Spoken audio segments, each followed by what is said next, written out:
I started on this machine in my bedroom. I first of all started making the paint for myself. Yeah. Other artists would come along and go, oh, I love it, wow. So my first intention was, well, I'll just probably sell to 10 friends, and that would make me equivalent of, say, getting bar work or waiting tables. Yeah. And the next thing I know, I was getting calls from Victoria and Albert Museum and the Royal College of Art. Really? Yeah, literally. There's paint on a restored organ that Mozart played upon in V&A that I made in my bedroom. You know, I'm the wizard of the paint box. It's just, I've probably got more paint than God. Hi guys, welcome back to another week of Art Life. In this week's episode, it is all about the factory of Michael Harding oil paints. If you haven't already seen it, Jackson's Art did an amazing video feature on Michael Harding and the factory in Wales where we go. Do check that out because we didn't want to remake that video. We wanted to create something of our own, which was a much more relaxed approach to talking to Michael as an artist. But please go check out the other video. I will leave the link in the comments below. Yeah, let's get to it. We were invited to go to the factory in Wales where they make Michael Harding oil paints, which I've used since I was an art student. So it was a bit kind of overwhelming at first. I feel like half the time we were at the factory I was just kind of gawking at the colour, and I feel like I sounded like such an idiot most of the time because I was absorbing everything and I was so kind of like overwhelmed that, do you ever get that feeling that you just don't know how to articulate yourself and everything you wanted to ask just leaves your brain because you're literally just like drooling over a massive vat of red paint that you almost wanted to just like put your hand into. Yeah, I'm glad I didn't do that. But I'm still buzzing, but in a way which feels like I'm just processing what we've seen.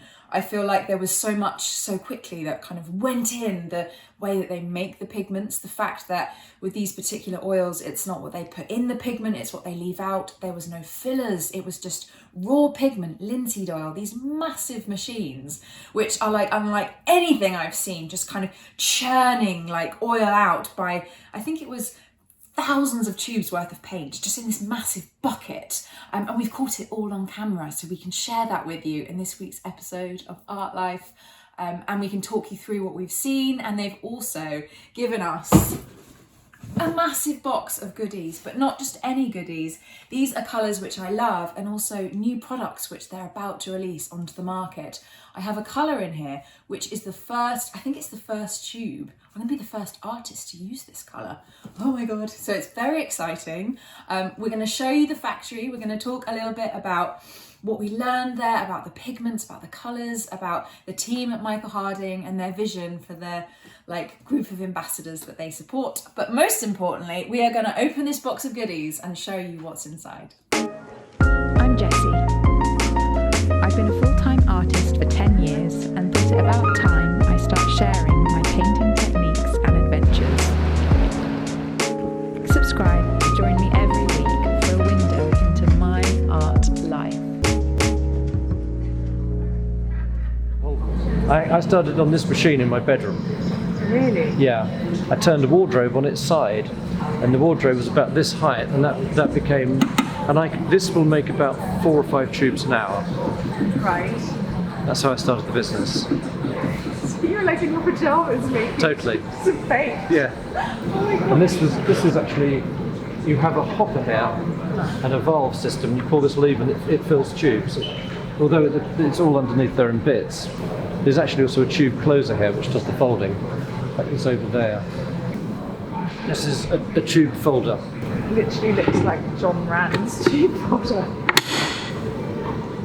So basically you put the tube in there, and that does the fold, and then that does the press. So you do 2 passes. It has a nickname of being called the finger guillotine because invariably people get it wrong and end up with the fingers in there as well. So that was one of my. I've got another version of this which is enclosed in a box. And that's what you used as well? Yes. Yeah. So that's how the business started, and you can probably, if you get good, you can probably close a tube every 10 seconds. So were you getting, so you're making it for yourself as an art student. How did that then translate to doing it on this kind of scale? Oh, God knows. I just don't remember. No, joking aside. I first of all started making the paint for myself. Yeah. Other artists would come along and go, oh, I love it, wow. If it's going to do from my painting what it did to yours, because I suddenly had a leap. Yeah. And they try it and they go, got to have more, got to have more. So my first intention was, well, I'll just probably sell to 10 friends, and that will make me the equivalent of, say, getting bar work or waiting tables. Yeah. As most artists, of course, do initially when they leave college or whatever like that.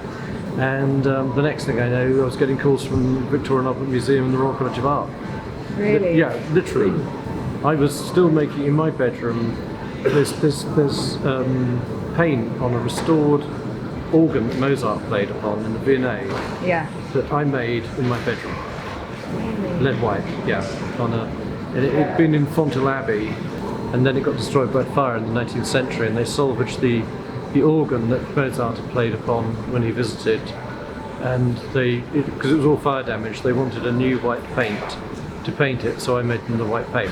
Really? Yeah, and out of the blue then I'd get a letter from a guy who was the head of painting at the Royal College of Art at the time. Anyway, he introduced himself and said, "Look, can you give me a price on some colours? I want the students to have a go at it." Yeah. And I did, and then he suddenly made an order of like 450 tubes, and on the basis that it's an hour for 4 tubes, you can see what it was How like. much work? Yeah, weeks. And so that sort of pushed me into business, and I thought, well, I've got to scale up, and that's when I ended up with that. This is a stone triple roll mill. This does the grinding bit that you'll see them bigger up there, and they're made of steel and stone. But that was my first. This is about 100 years old. I love old machines. Yeah. This is the one that you bought for 2,700 and... No, that's up there. I'll show you that in a minute. Okay. The lottery one. Yeah. Yeah. The lucky lady. Okay, let's go back up that end. So this is the equivalent of me walking into a sweet shop as a child and not knowing what sweets to try, because every flavour is something I love. All of these colours, the scale of it, how they're testing, producing, creating new colours in this space, I think that's what really captured my imagination as we're walking around.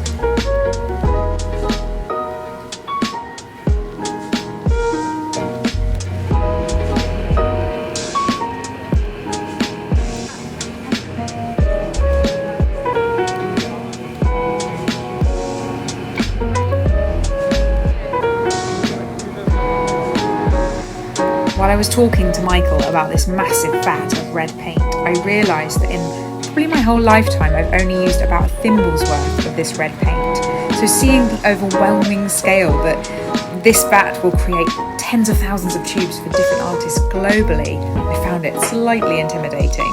But Michael's an artist. Hearing him speak about the making process, it came from a painter's perspective, which I really related to. And hearing him talk about the paint, I realised it is absolutely a labour of love for him. So this is the first look I've had at their new range of watercolours that they've been working on. They are being released to the market soon, so hotly anticipated. But it was incredible to see the difference with the texture of watercolour to oil. But the pigment looked exactly the same. I could barely tell the difference. So it's going to be really exciting to start working with some of the new watercolours in coming episodes. Are you using watercolour more as a painter? Oh, yeah. Because you kind of, when you go to oil, it's quite hard to then go to watercolour. You know, he and I formulate together. He's very talented at juggling ingredients of paint, particularly the watercolours. We're doing so far in watercolour. Oh my Basically, god. I've turned it into a little Pantone buck.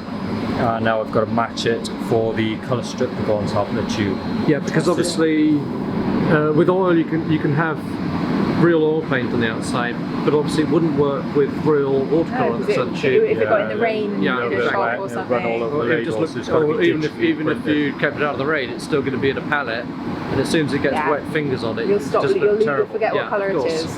Do you have certain colours that you always work with in watercolour? I haven't worked watercolour since I was all? art student. Okay, fine. No, it's literally All right, then- never... Choose some colours. I'll get you an empty box. I'll take a dozen. Oh my gosh. I can't, it's just too exciting. Okay, I got cobalt, incredible. Viridian, amazing. Okay, I'm just gonna look around those. Like a kid in a chocolate shop. Oh. You just touched on a very interesting point there, because it's in the way that you sign your artworks, Yeah. I sign my paint. Because when you sign your work saying that is of me, Yeah. which is what and I'm standing by it. This is what I do with the paint. Yeah. You know, I'm not trying to present an argument that every tube's an artwork. No, it is. But Of course it's it sort is. of, I'm saying I stand by it in the same way that you stand by your painting when you sign it. Yeah. So do you, I mean, with your oil paintings as well, I think I'm so interested in your life as an artist as well, through all of it, and how your relationship with the oil has changed. And if you like kind of make different decisions as a painter now, because Oh yeah, you know, the colours you're making. I did a couple of sunsets last year, and I mean, okay, a sunset's a cliche. But the great thing about a sunset, it gives me the opportunity and the excuse to use any colour that's there. You know, I'm the wizard of the paint box. It's just, I've probably got more paint than God. The whole factory. Yeah. The whole factory. You know, I'm probably the oil paint richest person in the world. You know, I've got more paint than Bill Gates has got money, if you see what I'm getting at. Yeah. Do you know what I mean? I've got.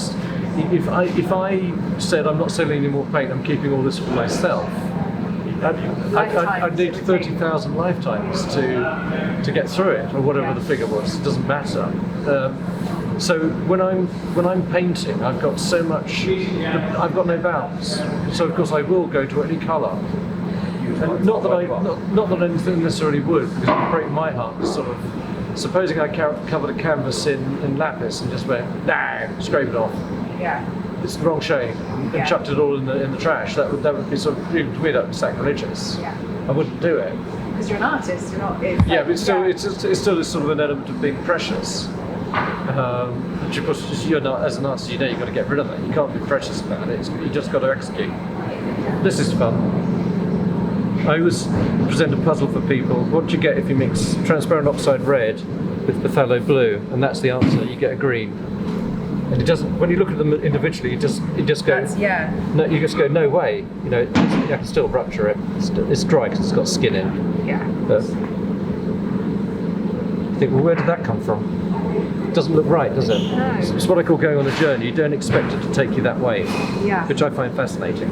You've got a bit of skin on the top there, which of course you would only have in a tin container. You know, once you break through it, like that. Oh my gosh. You see, here we go. I mean, that's a bit of the watercolour I'm trying to think. I have no idea. What happened with the blue? I mean, it alongside each other's crazy.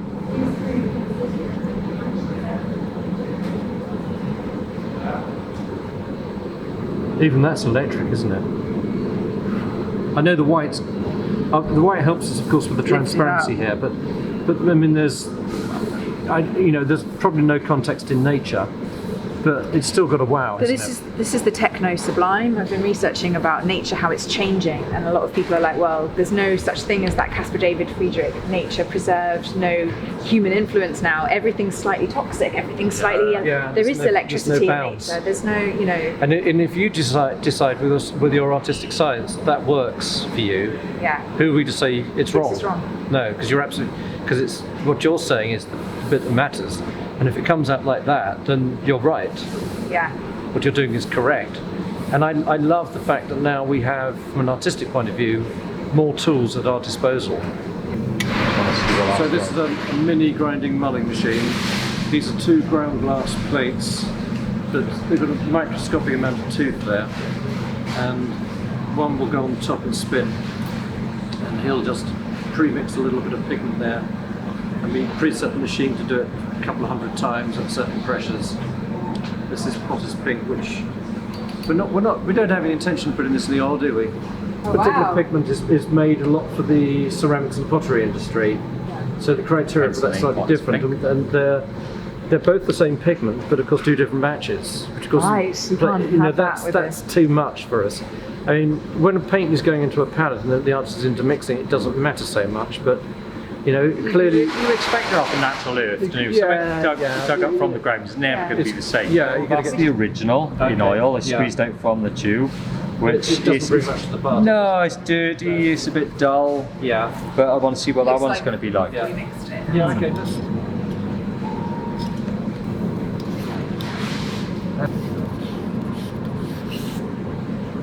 This is what I wish you kind of learned, you know, like the origin of things and how you use it.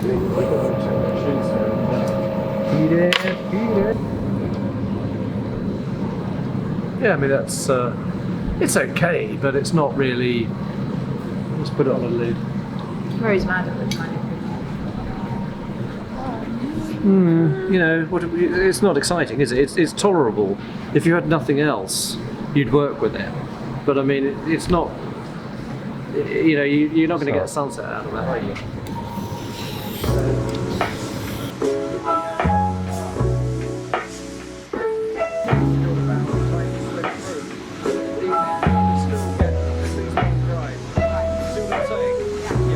I like to think that I've given you, like, you can almost be painting with laser beams. Yeah. Laser beams of light. I've given you that ability to stretch your artistic vocabulary, if you like. I'm only a tool maker. I'm not making you make art. You've got to do that bit. That's the really hard bit.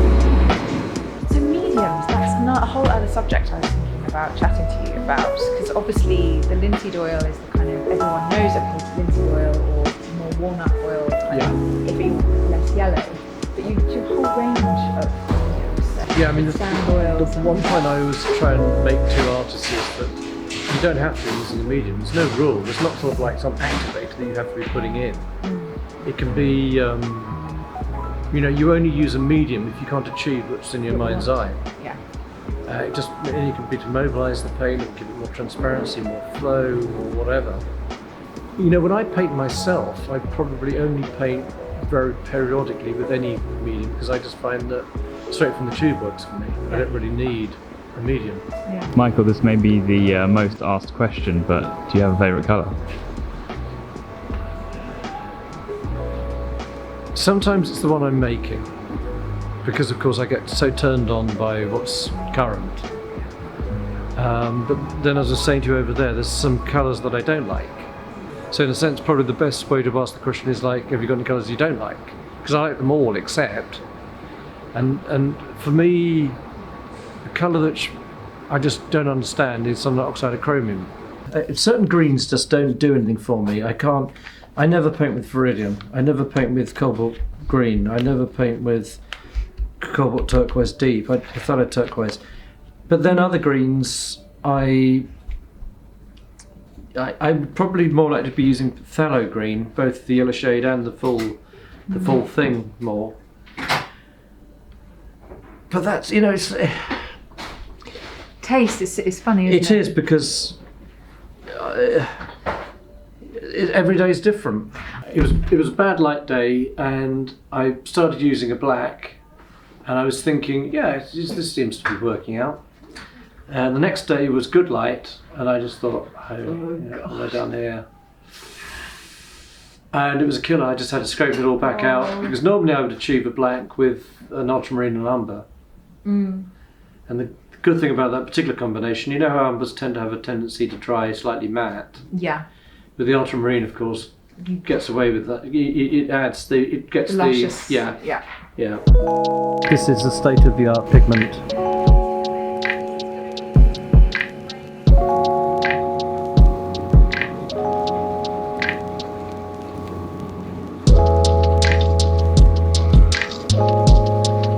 This is Pyrrole Red, yeah. Gosh. Pigment Red 254. Very, very light fast. Yeah, absolutely. It's luminescent.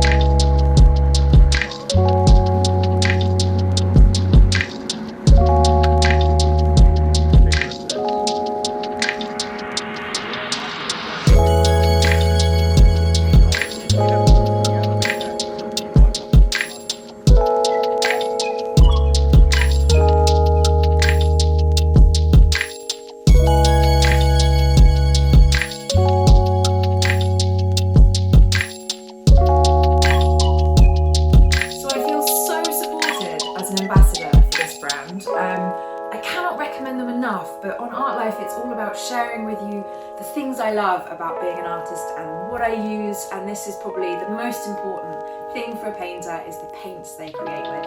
So I still feel like really, really grateful to the team and Michael Harding for giving me this massive box of goodies, which we're now going to open, and as well how it might influence my practice just from being there and getting so inspired by not just the paints, but how they're made. Like, I feel like it's going to change how I paint slightly. Okay, it's so exciting. Here we have the entire range of non-absorbent acrylic primers, but not just in white, we now have the whole new range of colours here. So we've got neutral greys, we've got, what have we got? Olive greens. This is going to be amazing for portrait painters who want to use fleshy tones on a colour like this, like they used to in the Renaissance. To catch that kind of like... Terravert in here and under there, oxide of chrome maybe. So they all behave in exactly the same way as the white. I hate white. I know. This is why we're doing it. So the thing about a primer is that when you prime a surface, it's going to make sure that the paints won't be dull because it won't be extracting the lovely luscious linseed oils from the oil. Sometimes if you don't use a primer, a painting which looks very bright can become very dull and lackluster. So this is what primers are all about, making your paintings look the best they possibly can. So we've got black, we've got a burnt sienna, that's really exciting. And we've got, what else have we got? Oh, raw sienna, I use this so much. So this is so exciting. It's a titanium buff. What I want to do with you guys is I want to do an episode where we test all of these products. We get a big bit of canvas and we just experiment. We see what different colours kind of make these primers pop and how it changes how we paint. And also, I feel like it's going to be so easy now to prime a surface. It's no longer going to be such a faff. Because we're going to get the best surface we can, and in experimenting we can share with you what we find and hopefully convert you to using these non-absorbent acrylic primers. So with this next colour, I'm actually the first person to be given this colour to paint with. I think Rafe even caught the clip of them giving it to me, so maybe share that so you can understand how excited I am about this particular colour. Oh my god! It's out there? Okay. You're the first. Turner's yellow! Oh my gosh, that's incredible. Thank you so much. You're the first person. I still am putting a pigment in on that next symbol. I want to go to it. Turner's yellow. Yeah.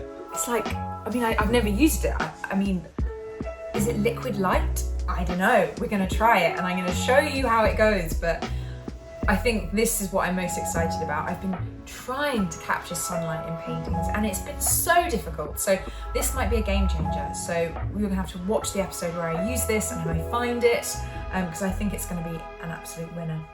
Okay, next. Okay, talking about the new colors they're releasing, we did get to see some of them and they are electric. We have got the Pyrrole Red. Okay, so I'm really excited to use this new red. I mean, using any new colour that you've never used before is always really exciting. But something that refreshed my memory when I was there was that on the side of every little tube, they give you the oil content, the transparent, the drying time, the tint power, and also the light fastness. We actually saw this machine. Light fastness is basically a way that they test that the pigment will stand the test of time in sunlight. And this one's a very good one. So what we're looking for, of course, he'll have a master somewhere else. Yeah, I got them dark drawers down there. Yeah. So I got half in here, half in there, and then I'll compare after X amount of time. These are ones we're test driving, if you like, and he'll then bring them alongside. Yeah. And what have we put them in here for? 10 weeks, month? I've got it written down, but... Have you ever had a case where it has actually been Rose Madder and Alizarin will, but then you know it's going to do that. Yeah, it will. That's in a sense, they're in the range of their beauty. Yeah. Everyone knows that, of course, they're slightly future. Apart from those two, everything else is pretty good, isn't it? I mean, you get the odd one that moves a bit, but nothing. But you generally know the pigment numbers that, things like the cadmiums, they're all going to be... So durable. Yeah, they're incredibly durable. I mean, artists have never had it so good. We are so lucky and we don't even know it. It's absolutely trying true. to mix. Yeah. Did you see the So we have a new blue, Indanthrum blue, which almost looks like a Prussian blue, but it's kind of got like hints of nocturne, kind of a midnight. Oh, I mean, this looks like it's a very high pigment. Is it high pigment? Yeah, tint power high. So this is gonna, a little bit of this is gonna cover a canvas with this really like beautiful blue. We've got the new violet colour, Periline Violet. Oh my gosh, now we've got big tubes. They're so generous to give me big tubes. Yeah, so these are the colours I use most often. So Raw sienna, again, your classic raw sienna. You can never go wrong with having a really lovely earth tone like this. Cobalt teal. Oh my God, it's like an entire tube of the ocean in my hands. Oh my gosh, this is like a lifetime supply of cobalt teal. Transparent oxide red, look at that. Again, this colour is going to be an absolute rich base ground for all of these new paintings I'm doing. So this is, I mean, I feel like I'm not expressing myself very well because I'm so excited. I'm finding it quite hard to talk. Cobalt blue. Oh my God, so we've got, look at these. Look how much paint is in my hand. I don't think I've ever owned this much paint. Thank you guys.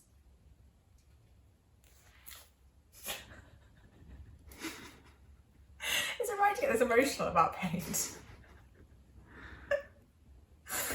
Oh my gosh, okay.